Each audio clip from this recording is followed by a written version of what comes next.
Assalamualaikum warahmatullahi wabarakatuh. Di sini kami dari kelompok 3 ingin mempresentasikan mata kuliah IPS tentang jenis pendekatan, pendekatan disiplin atau struktural, pendekatan antarstruktural atau interdisipliner. Di sini kami beranggotakan 3 orang. Yang pertama Nisa Makrumah, yang kedua Imamatus Sadah, dan yang ketiga saya Intan Kurotulaini. Dan untuk lebih jelasnya, marilah kita simak pembahasan berikut. Jenis pendekatan. Ada beberapa jenis pendekatan. Yang pertama, pendekatan disiplin atau pendekatan struktur. Yang kedua, pendekatan board flight atau pendekatan antara struktur. Yang ketiga, pendekatan kemasyarakatan. Yang keempat, pendekatan lain seperti pendekatan pengalaman dan pendekatan yang terpusat pada siswa. A. Pendekatan disiplin atau pendekatan struktur. Pendekatan struktur atau pendekatan disiplin bertitik tolak pada suatu disiplin ilmu tertentu. Artinya, pola kerangka atau sistematika pendekatan disiplin dimulai dari menyampaikan konsep-konsep dari suatu disiplin, baru kemudian menambahkan konsep-konsep disiplin lainnya, yang bertujuan untuk mendukung konsep disiplin tersebut. Jadi, pendekatan disiplin adalah pendekatan yang bertitik tolak murni atau tidak disangkut pautkan dengan cabang ilmu lainnya. Cara penyampaian dalam pendekatan struktur. Cara penyampaian dalam pendekatan disiplin ini adalah dengan menautkan konsep-konsep lainnya yang bersifat menunjang dan dilakukan secara sistematis. Sifat-sifat pendekatan struktur. Yang pertama, tujuan pendekatan struktur, yakni mendukung tujuan IPS dalam kurikulum untuk menelaah lebih lanjut tentang lingkup utama kegiatan manusia untuk memberikan bahan yang lebih banyak dan lebih luas kepada IPS. Yang kedua, sifat pendekatan struktur atau disiplin harus bersifat struktur yang terdiri dari konsep dan generalisasi dari disiplin tertentu yang dapat menunjang IPS, yang dapat memungkinkan dilakukannya korelasi menunjang disiplin yang lain, dan mempunyai beberapa konsep yang dapat disorot. Yang ketiga, sifat kegiatan dalam pendekatan struktur.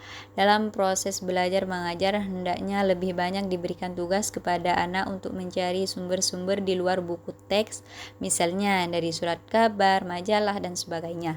Lebih banyak tugas-tugas membaca di perpustakaan, dan lebih banyak tugas untuk studi lapangan atau outdoor study. Alasan-alasan penggunaan pendekatan struktur atau disiplin. Yang pertama, pengaruh disiplin ilmu-ilmu sosial di dalam IPS sangatlah besar. Yang kedua, untuk mendapatkan gambaran tentang kontinuitas antara konsep-konsep ilmu sosial tersebut. Yang ketiga, untuk mendapatkan gambaran tentang struktur dari ilmu-ilmu sosial tertentu. Yang keempat, untuk mendapatkan kedalaman pembahasan tentang konsep-konsep ilmu sosial tersebut. Kesulitan-kesulitan yang dihadapi. Yang pertama, penyusunan suatu pembelajaran dengan pendekatan ini adalah sangat sulit karena tidak adanya pedoman yang tegas untuk memilih pokok bahasan kunci dan pokok-pokok bahasan pendukung. Yang kedua, pandangan tiap-tiap pengajar tentang suatu konsep, kedalaman maupun keluasannya, sangat tergantung pada latar belakang pendidikannya.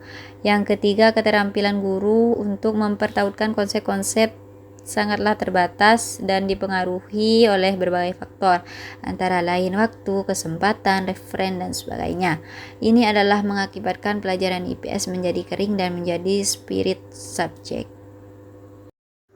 Di sini itu pendekatan antar struktur atau interdisipliner, yaitu pendekatan ini merupakan pendekatan di mana bahan atau konsep disusun atau dibahas berturut melalui beberapa disiplin, yaitu misalnya sejarah, geografi, sejarah ekonomi, dan sosialisasi.